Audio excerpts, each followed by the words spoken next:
Assalamualaikum warahmatullahi wabarakatuh.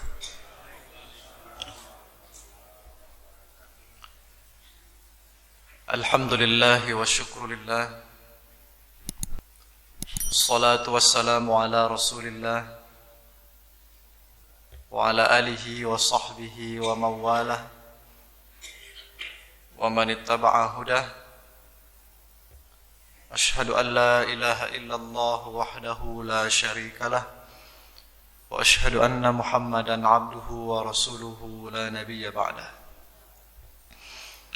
Allahumma ati nufusana taqwaha wa zakkiha anta khairu man zakkaha anta waliyuha wa maulaha.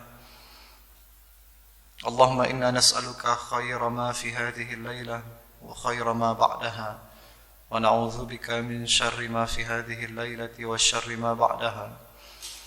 Allahumma 'allimna ma yanfa'una wanfa'na bima 'allamtana wa zidna 'ilma. Allahumma hdina wa waffiqna lima tuhibbuhu wa tardah. Allahumma amin. Amma ba'du. Bapak, ibu-ibu, kaum muslimin dan muslimat, para hamba Allah yang dirahmati Allah Subhanahu wa taala. Kembali dengan izin Allah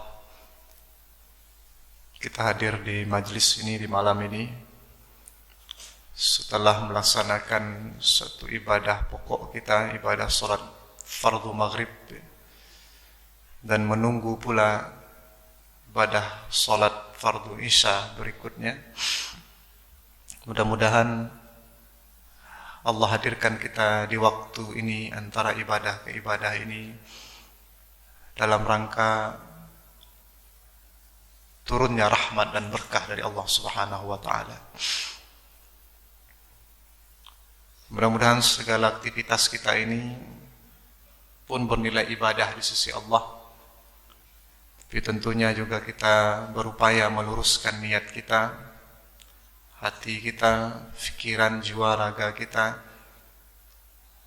agar apa yang kita jalani ini, majelis ini, menjadi suatu kebaikan bagi kita di akhirat kelak. Karena tidak ada yang bisa membedakan antara satu amalan dengan amalan yang lain, apakah dia bernilai ibadah atau tidak, sampai kebaikannya ke akhirat atau tidak, melainkan adalah niat yang kita pasang ketika kita melakukan amalan itu. Allahumma ja'alna minal mukhlisin al-mukhlasin. Bapak Ibu jamaah yang dirahmati Allah, pada bulan yang lalu kita sudah mulai membahas tentang neraka Allah. Dan malam ini kita akan terus menyambung pembahasannya. Masuk kita ke bagian kedua dari pembahasan ini, yaitu tentang khazinatun nar, tentang penjaga neraka.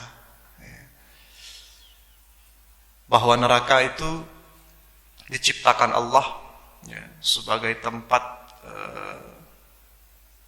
Allah menunjukkan keadilannya kepada orang-orang yang mengingkarinya selama di dunia.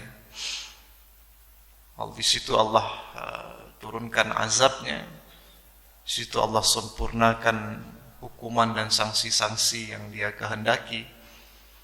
Dan neraka itu, kata Allah Subhanahu wa taala, itu dijaga, ada penjaganya, ada yang mengurusinya, begitu.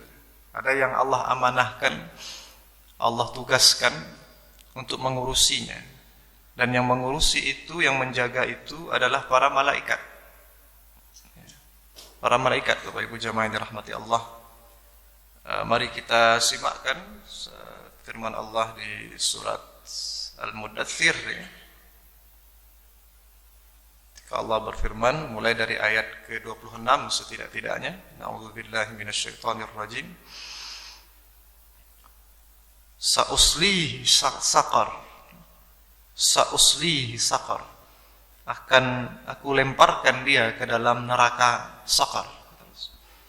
Wa ma adraka ma saqar. Tahukah engkau apa itu saqar? La tubqi wa la tadhar. Dia tidak ada, ya, tidak ada yang bisa dipertahankan di situ. Tidak ada yang bisa ditinggalkan. Selesai semuanya di sana. Lawahatul lil bashar. Dia suatu tempat yang sangat luas bagi manusia. Dia menjadi tempat siksaan. Lalu di ujung ayat ke-30 Allah mengatakan alaiha tis'ata asyar, bahwa neraka itu dijaga, di atasnya ada 19. Ada 19 Bapak Ibu jamaah rahmati Allah. Yang pertama harus kita pahami dari ayat itu bahwa para ulama berbeda tentang memahami sakar itu. Apakah sakar itu adalah neraka itu secara keseluruhan, ataukah sakar itu adalah satu bagian dari neraka? Ada ulama yang mengatakan bahwa sakar itu adalah neraka tingkat ke-6. Ya, kata Rasulullah SAW, neraka, kalau surga itu tingkatannya ke atas, semakin ke atas semakin sempurna nikmat. Kalau neraka itu tingkatnya ke bawah, semakin ke bawah semakin sempurna azab. Ya, seperti itu. Maka dia tingkat ke-6 ke bawah. Ada yang mengatakan begitu. Tapi jumhur mufassirin, kebanyakan di tafsir mengatakan bahwa sakar itu, ya neraka itu, Jahannam itu semuanya. Maka di atas semua neraka-neraka yang luar biasa itu di atasnya ada 19 malaikat. 19 malaikat, Bapak Ibu jamaah rahmati Allah. Ketika ayat ini turun, ya, sampai ke telinga Abu Jahal. Lalu apa kata Abu Jahal kepada kawan-kawannya? Itu Muhammad mengkhabarkan bahwa neraka itu yang dia ancamkan ke kita itu dijaga oleh 19 malaikat. Nah, kalau cuma 19, apa susahnya satu orang di antara kalian mengalahkan 10-nya?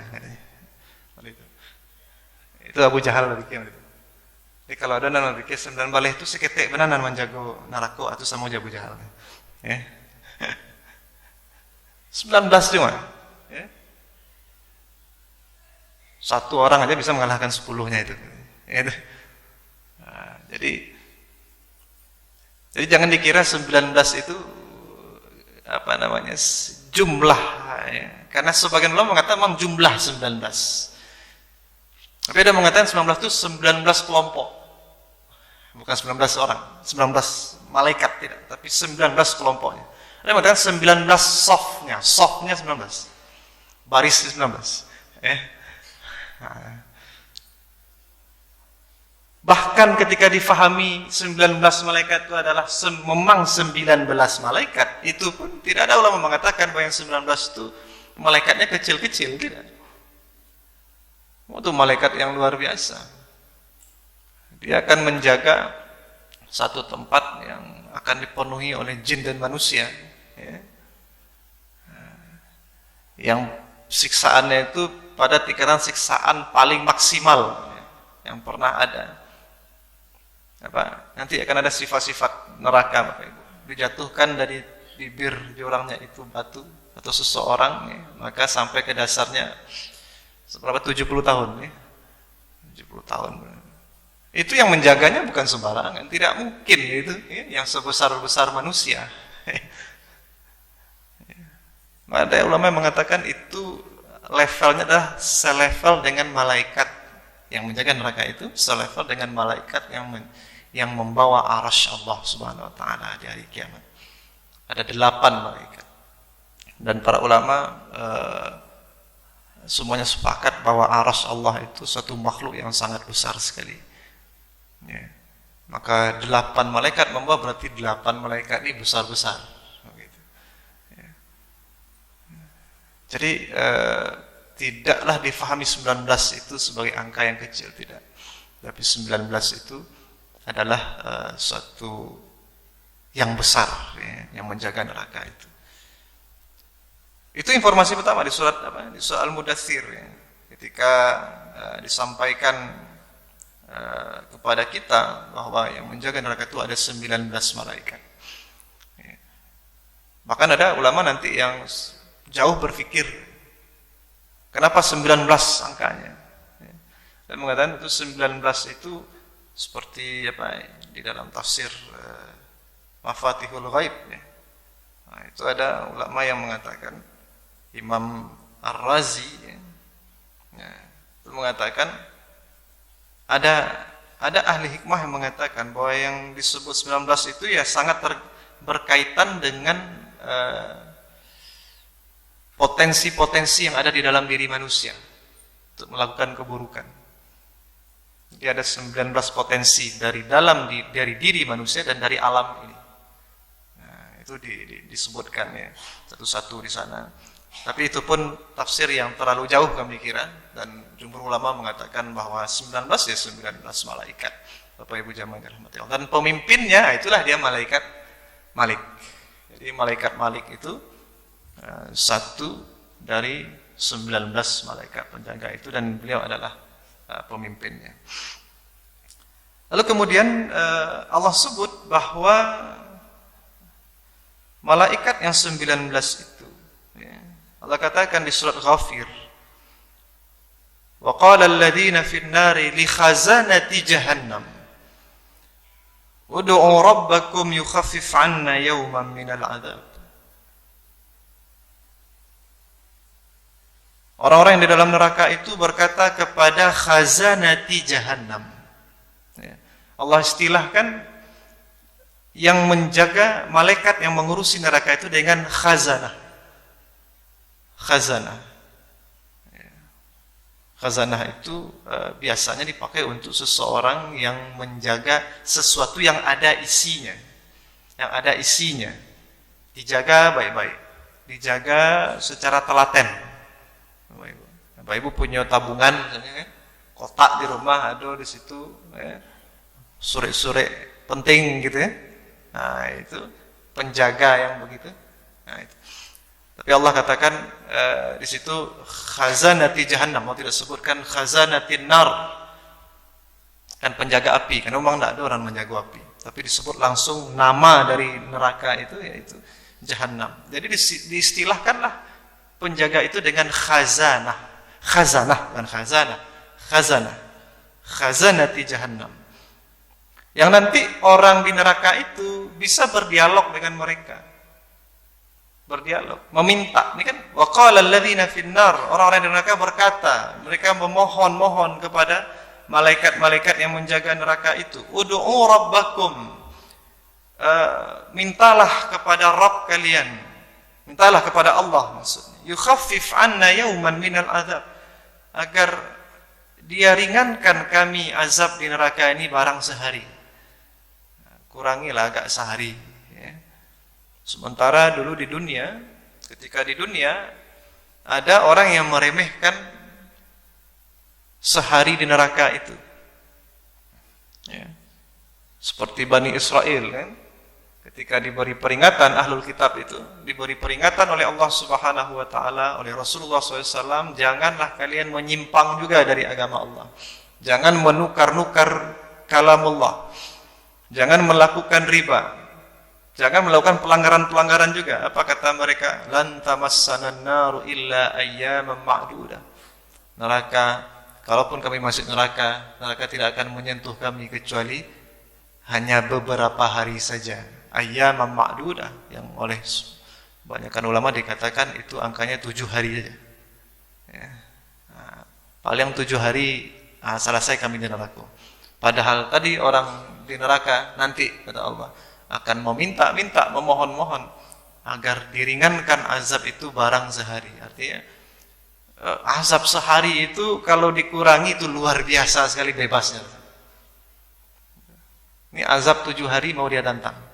Ya. Jadi Bapak Ibu jamaah ini rahmati Allah, memang karena neraka itu belum nampak, ya. Karena neraka itu belum hadir di depan mata kita. Makanya ada orang-orang seperti Abu Jahal tadi yang meremehkan. Karena dia tidak melihat malaikat. Dia tidak menyaksikan bagaimana besarnya, kuatnya malaikat-malaikat itu. Ya. Ahlul kitab, mereka tidak menyaksikan bagaimana siksaan neraka itu. Hanya mengukur dengan angka-angka. Oh, angka 19. Oh, angka hari. Ya. 7 hari. 1 hari di akhirat berapa? 1000 tahun. Ya. Dalam perhitungan kita hari ini. 1000 tahun. Ya, 7 turunan kami melakukan maksiat ini paling beberapa hari saja di neraka. Karena hitungan di neraka di akhirat itu 1000 tahun sama dengan 1 hari di akhirat. Mereka remehkan angka-angka itu. Ya. Beginilah orang yang orang-orang yang akan nanti di antara yang akan dikekalkan oleh Allah keberadaannya di neraka. Orang-orang yang terlalu bersandar kepada angka-angka yang tidak bisa melihat apa yang dibalik angka-angka itu. Makanya Rasul kita dulu pernah mengatakan, nahnu ummatun ummiyatun. Kita ini umat yang ummi. Terus, la naktub wa la nahsub. Kita tidak nulis, kita tidak menghitung. Ya, bukan berarti Rasul nyuruh kita tidak belajar, bukan begitu. Tapi janganlah apa yang tertulis selain Quran ya. Apa yang tertulis dan apa angka-angka yang dalam perhitungan itu menjadi dasar utama pijakan kita dalam berkehidupan. Jangan. Kayak kemarin naik angka kan? Marah engkau nanya. Jangan terlalu khawatir dengan angka-angka itu. Kalau kau tahu lah nanya lo angkonya. Itu kalau minyak lo nanya. Nah, angka-angka. Rasul dari dulu sudah mengatakan, jangan terlalu bersandar dengan angka-angka itu. Ya. Tapi yang dibalik angka itu, siapa yang memiliki angka itu? Ya. Abu Jahal dulu telah keliru dalam memahami angka 19. Ya. Ahlul kitab telah keliru dalam memahami 1 hari sama dengan 1000 tahun. Lalu kemudian meremehkan jumlah hari di akhirat. Ya. Jangan, yang dibalik angka itu. Nah, di balik itu, bagaimana sang pemilik segala-galanya ini tidak akan pernah lalai mengurusi kita. Nah, jangan gara-gara angka itu jadi kufur kita. Nah, begitu ya. Gara angka berubah di kufur kita. Jadi tidak tahu bahwa Tuhan itu masih ada, bahwa kita masih punya ayat yang paling hebat, ayat kursi itu. Allahu la ilaha illa huwal hayyul qayyum. Apa artinya hayyul qayyum? Yang maha hidup, ya. Yang maha qayyum artinya yang maha mengurus. Yang maha mengurus, dia berdiri sendiri mengurusnya. Yang lain mau mengurus dengan caranya, Allah punya cara sendiri pula mengurus. Ya. Jadi jangan hilang pula keimanan kita gara-gara seperti itu. Ya. Oh, kuba'ale, kan naik sadonya ragu. Dari dulu juga naik, kita hidup juga, ya. Dari apa dulu? Bensin, ya. Apa dulu? Premium, ya. Sampai dihapuskan, naik ke Pertalite, naik, biasa saja. Protes-protes kita hidup juga sampai hari ini. Karena ada Al-Qayyum, Ketika kita terpatok kepada angka-angka itu, bersandar kepada angka-angka itu, kadang-kadang kita dapet lo nilai-nilai dari Abu Jahal tadi. Ya. Mengkufuri Allah Subhanahu wa taala. Waspadalah, ya. Waspadalah. Tadi begitu. Jadi angka neraka 19, malaikatnya, ya, itu jangan diremehkan. Kemudian Allah jelaskan, Allah kunci kemudian pemahaman tentang malaikat penjaga neraka itu di surat At-Tahrim, jemaah yang dirahmati Allah. Ya. Surat At-Tahrim. Apa kata Allah Subhanahu wa taala di surat At-Tahrim? Qu anfusakum wa ahlikum nar. Jagalah ayyuhalladzina amanu, ya hai orang yang beriman, qu anfusakum wa ahlikum nar. Jagalah diri kalian dan keluarga kalian dari siksa neraka. Waquduhan nas wal hijarah, yang mana waqud maksudnya bahan bakarnya, bahan yang akan menyalakannya, menambah nyalanya itu adalah manusia dan hijarah, bebatuan. Sesuatu yang tidak biasa jadi bahan bakar. Ya. Yang tidak biasa jadi bahan bakar. Siapa hari ini yang jadikan bahan bakarnya batu? Batu baru paling. Hijarah, manusia.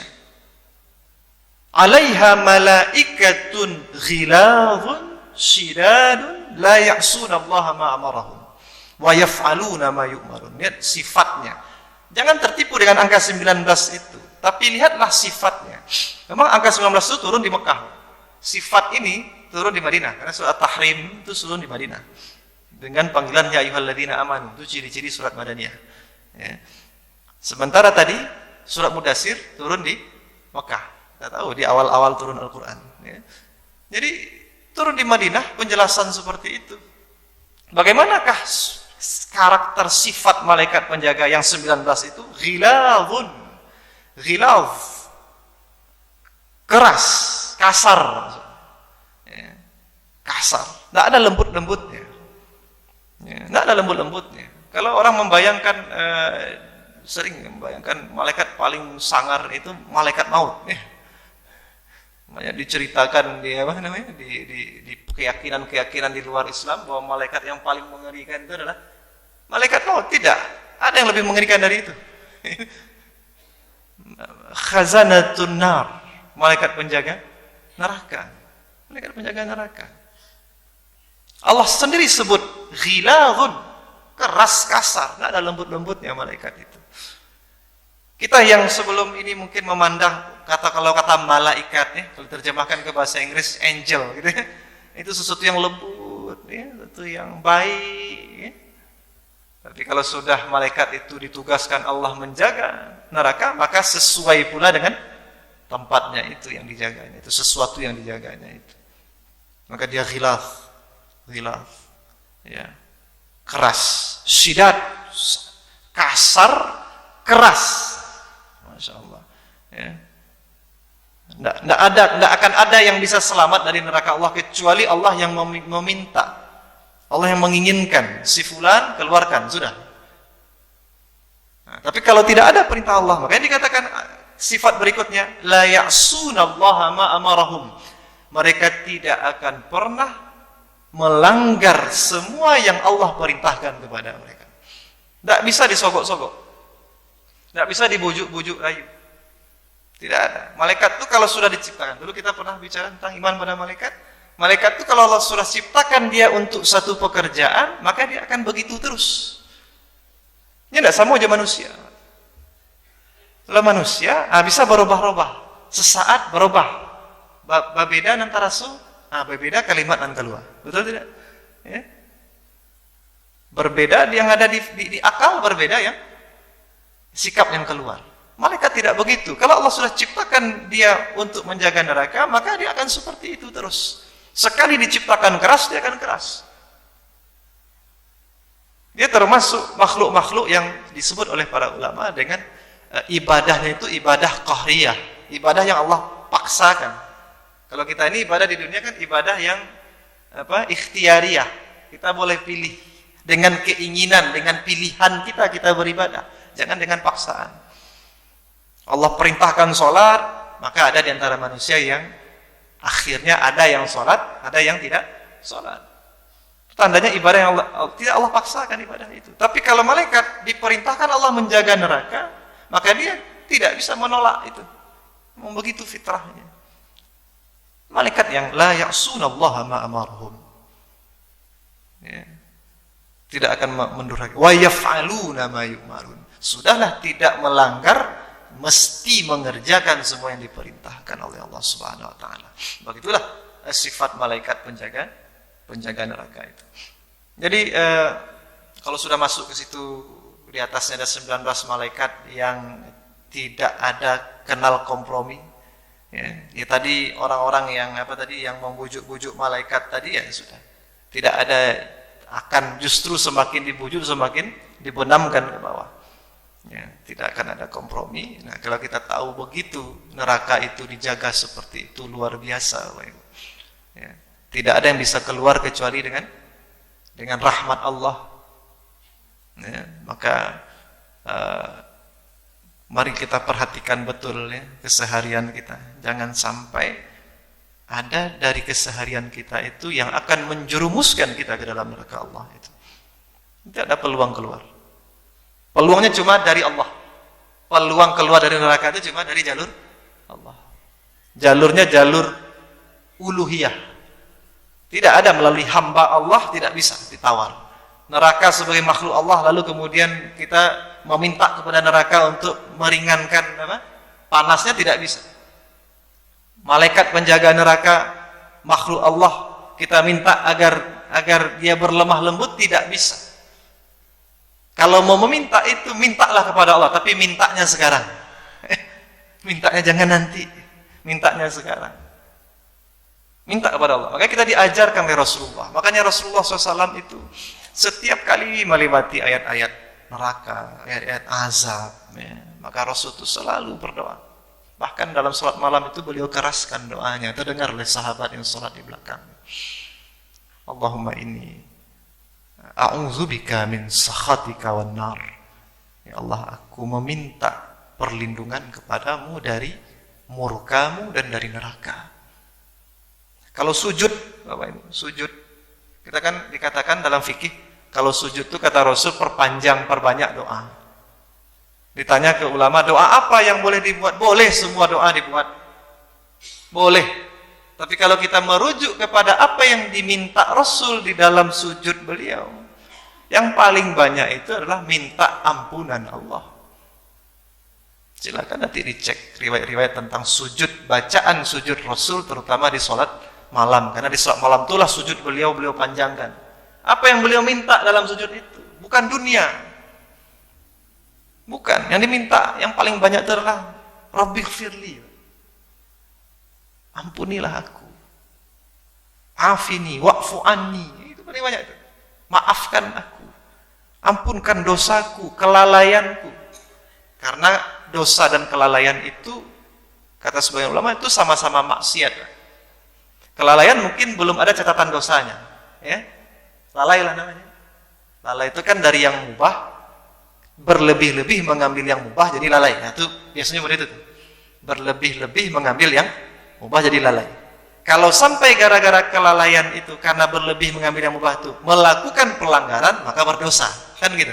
Maka ada dua level maksiat dalam hidup ini. Satu levelnya level ghaflah, kelalaian. Yang satu adalah level zunub, zambun, dosa. Rasulullah SAW meminta kepada Allah agar dihapuskan dari kedua-duanya. Bukannya dosa. Min ghaflatin wa zambin. Dari kelalaian dan dosa. Karena banyak dosa terjadi gara-gara membiarkan diri lalai. Membiarkan waktu kosong. Membiarkan diri berlama-lama dengan hal yang mubah. Hal yang apa? Yang mubah. Yang kemudian hal mubah itu kalau terlalu lama, ya, kemudian dia kehilangan manfaatnya. Nah, disitulah masuk kategori israf, berlebih-lebihan. Kulu washrabu wala tusrifu.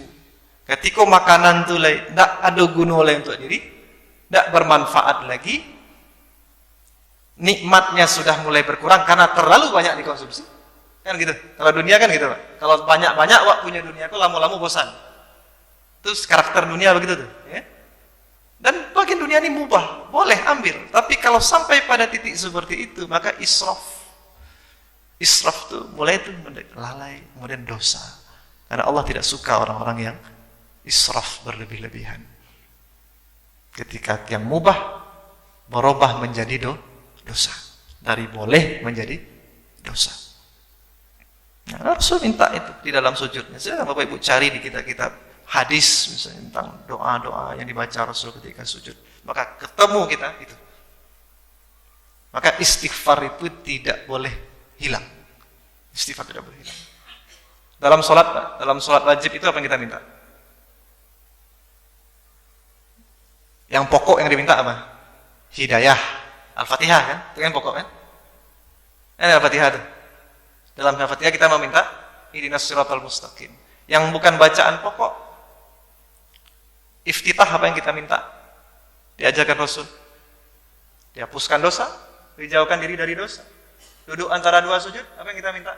Nomor 1, hapuskan dosa. Ketika sujud, yang bukan zikirnya, ada doanya. Yang diminta akhirnya apa? Rabbighfirli, dosa, ampunan dosa. Maka yang paling penting dalam hidup ini adalah agar dosa ini terhapuskan. Bukan masalah amal banyak. Dosa hapus, itu yang paling penting. Faman zuhziha 'anil nar wa udkhilal jannata faqad faz. Kita ulangi lagi ayat itu. Siapa yang dibebaskan dari neraka, setelah itu baru dia masuk ke surga, berarti dia faz, berarti dia menang, berarti dia sukses, berarti dia jaya. Nomor 1 itu bebas dari neraka, hapus dosa. Maka nanti sholat kita ini perbanyaklah Rabbighfirli. Bahkan Rasul pernah dalam duduk antara dua sujud itu hanya membaca Rabbighfirli saja. Duduk antara dua sujud beliau itu agak panjang, hampir sepanjang berdirinya dalam sholat malam itu. Apa yang beliau baca? Kata sahabat, Rabbighfirli saja. Rabbighfirli, Rabbighfirli, Rabbighfirli, Rabbighfirli. Dalam duduk antara dua sujud. Dan Rabbighfirli warhamni wajburni warfa'ni. Kan itu. Rabbighfirli saja. Pernah Pak mau itu Pak? Rasul yang sudah Allah janjikan surga untuk beliau. Itu yang paling banyak. Kenapa? Kalau sudah masuk ke neraka, tidak dapat rahmat Allah, tidak dapat ampunan Allah, sudah. Tidak ada yang bisa ditawar-tawar. Maka meminta keluar dari neraka itu dari sekarang. Padahal belum dari neraka lah, tapi lah minta keluar, diselamatkan dari neraka kini. Jangan tunggu nanti. Jangan tunggu nanti. Begitu Bapak Ibu jemaah yang dirahmati Allah. Itu harusnya kita ketika membaca ayat-ayat tentang malaikat penjaga neraka itu.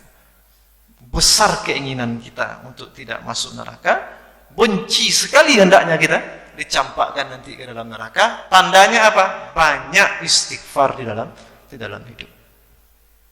Banyak istighfar. Bahkan sholat itu dibuat juga sebagai sarana untuk istighfar. Begitu. Wallahu a'lam bishawab. Ada pertanyaan kira-kira? Ada waktu kita. Silakan Bapak. Barakallah.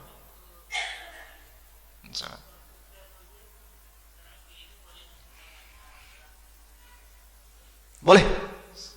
Boleh, Pak. Sangat boleh. Ya. Ya. Ya. Masalah dosa ini, Pak.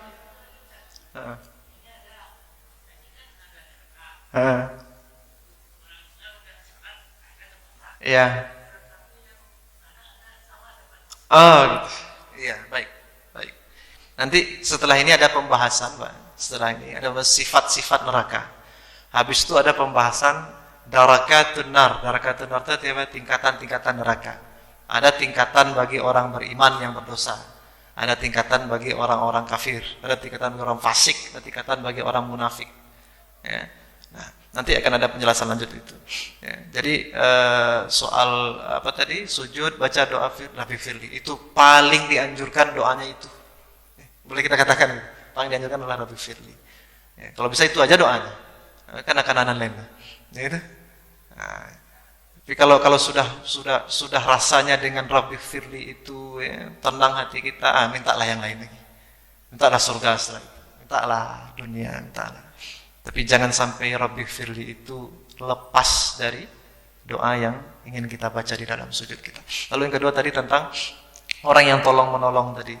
Standar dosa itu dalam Quran kan dikatakan begini. Wala junaha 'alaikum fima akhfatum walakin ma ta'ammadat qulubukum. Dosa itu adalah ketika hati menyengaja mengambil kesalahan. Nah, orang tadi itu nyusah ngaju atau enggak berkomplot tadi. Kalau ternyata dia dijebak, kita tahu sistem segala macam. Kalau dia tidak menyengaja, tidak ada niat dia melakukan kesalahan, tapi kesalahan terjadi. Nah, itu yang disebut dengan akhta', tersalah. Maka Rasul sudah katakan dalam hadis, orang yang terlupa, tertidur, terpaksa, termasuk itu tersalah. Ya, maka rufi'a, Tidak ada dosa bagi dia. Tapi tahu itu salah. Tahu itu salah. Paham mana waktu salah itu hati menyengaja. Allah tidak memandang pada fisik dulu, Pak. Yang dipandang apa? Hati. Maka dicari getar hati. Hati itu tahu enggak itu salah? Oh, tahu. Oh, nyambi ya? Nah, sudah. Itulah dosa. Ma ta'ammadat qulubukum, sesuatu yang hati kalian menyengaja mengambilnya, kesalahan itu. Itulah dosa. Makanya ada sahabat yang melafazkan kekafiran, dipaksa orang. Dipaksa dia menghina Allah, dipaksa dia menghina Rasul. Hatinya tidak terima. Selesai itu dia datangi Rasul. Ammar bin Yasir, anak muda, Pak. Dia katakan kepada Rasul, saya begini, tapi hati saya. Nah, itulah ayat tadi. Orang-orang yang dipaksa itu tidak ada. Nah, makanya ulama kita itu punya satu bahasan khusus namanya ad-darurah. Kondisi darurat. Kapan, apa standarnya sesuatu itu darurat. Nah, di antaranya salah satu itu. Ketika hati tidak menyengaja, tahu-tahu kesalahan terjadi, maka tidak ada dosa. Tapi kalau itu hablum minan nas, ya, hablum minan nas, tidak sengaja hati terjadi kesalahan, tanggung jawab duniawi tetap ada. Makanya dosa ke manusia itu lebih susah penyelesaiannya daripada dosa ke Allah. Begitu. Ya, Pak.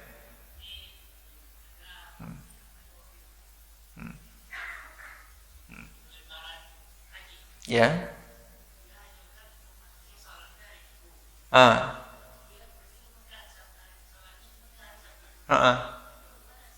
Wah, ini khilafiyah ulama. Nah, itu tidak ada masuk ke, tidak ada dosa-dosa itu, Pak.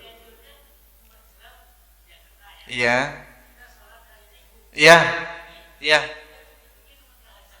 Iya, tidak ada masalah. Kami bisa katakan tidak ada masalah. Tidak ada masalah. Tidak ada masalah. Tidak ada masalah, Pak. Kenapa kita katakan tidak ada masalah? Karena yang dianjurkan yang sholat di Indonesia. Dan kita beribadah di mana kita berada.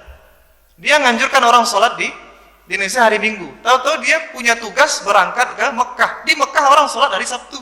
Maka dia ikut sholat orang di Sabtu. Walaupun dia anjurkan dari Minggu di Indonesia. Karena kita beribadah di mana kita berada. Apa puasa, sahur di Indonesia? Sahur, ya? Apanya tuh? Apanya? Sholat apa?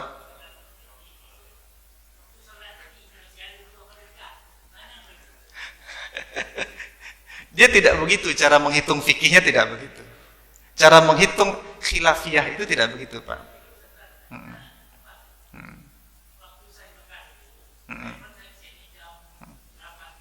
Betul. Betul. Betul. Sama, Kairo dengan Indonesia juga 4 jam, sama persis. Iya.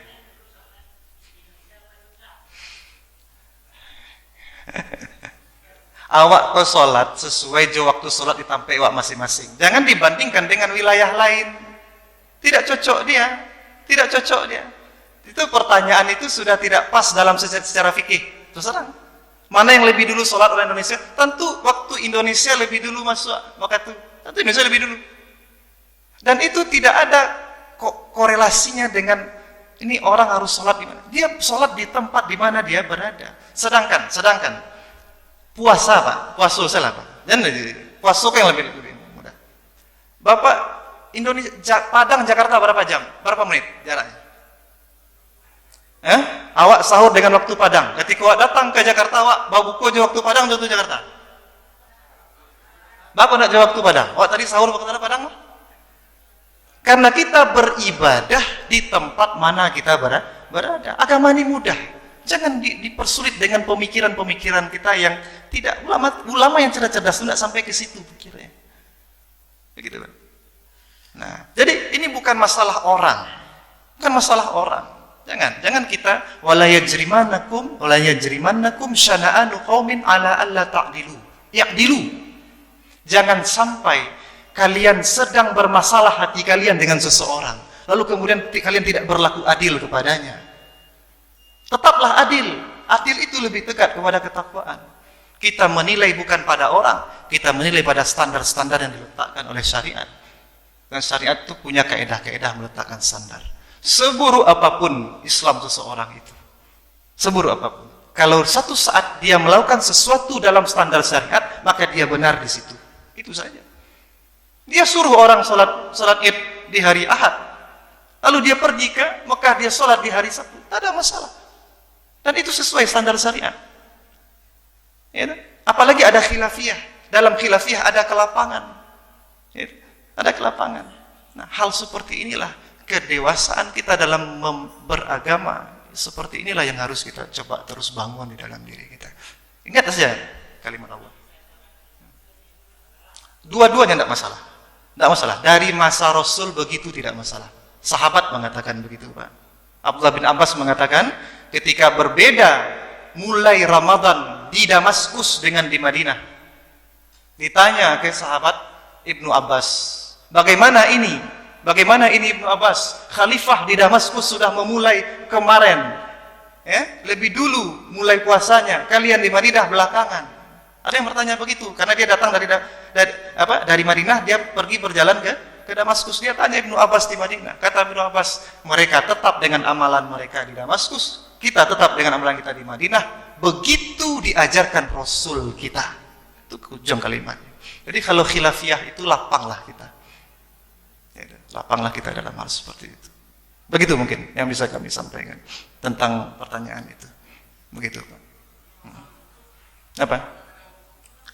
Betul, betul. Wukuf amal di mana? Amal di mana wukuf itu?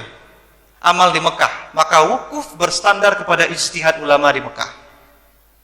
Wukuf berstandar kepada ijtihad ulama di Mekah. Salat Id kita di Indonesia itu tidak berstandar kepada wukuf. Tapi salat Id kita bersandar kepada ijtihad ulama kita yang ada di negeri kita. Itu maksud dari kalimat Ibnu Abbas tadi, Pak. Di mana kita beribadah, kita pakailah standar ijtihad ulama di daerah itu. Nah, jangan mempersulit diri juga kita. Oh, pikir dunia kok si lingkaran aku harus samu sadonya. Ya, tidak seperti itu. Cara ulah berpikir dalam fikih seperti ini. Begitu. Jadi kami sekaligus ini sebenarnya mengkritisi terus terang. Sebagian asatis mungkin ya, atau dai-dai itu sebagian kaum muslimin mengatakan bahwa Idul Adha itu harus berstandarkan wukuf di Mekah. Nah, itu. Kenapa di haji saja kita begitu? Kenapa ketika Idul Fitri tidak begitu? Begitu. Kenapa di Ramadan tidak begitu? Nah, gitu. Maka wukuf itu ditentukan oleh tanggal 9. Tanggal 9 itu ketahuannya bagaimana, Pak? Kalau tahu tanggal 1. Tanggal 1 itu bagaimana cara mengetahuinya? Ijtihad. Nah, gitu. Selesai itu. Ya, ijtihad. Maka ijtihad itu bisa berbeda-beda. Begitulah para ulama kita mengajarkan. Bagi kami kalau sudah khilafiyah, kita jangan terjebak dalam masalah pribadi kita dengan seseorang. Ya, wala yajrimannakum syana'anu qaumin ala alla ta'dilu. Jangan sampai kalian bermasalah dengan satu kaum, permasalahan itu membuat kalian tidak berlaku adil kepadanya. Tetaplah berlaku adil. Pakailah standar yang benar dalam menghadapi manusia. Jangan pakai standar pandangan-pandangan pribadi kita. Seperti itu. Wallahu a'lam bishawab. Mudah-mudahan bermanfaat apa yang kita sampaikan ini, dan kita selalu bermohon pada Allah agar Allah selamatkan kita dari segala hal yang akan mendatangkan murka Allah, dan Allah selamatkan kita dari siksa api neraka. Allahumma amin. Subhanakallahumma wa bihamdika asyhadu an la ilaha illa anta wa nastaghfiruka wa natubu ilaik. Billahi taufiq wal hidayah. Wassalamu alaikum warahmatullahi wabarakatuh.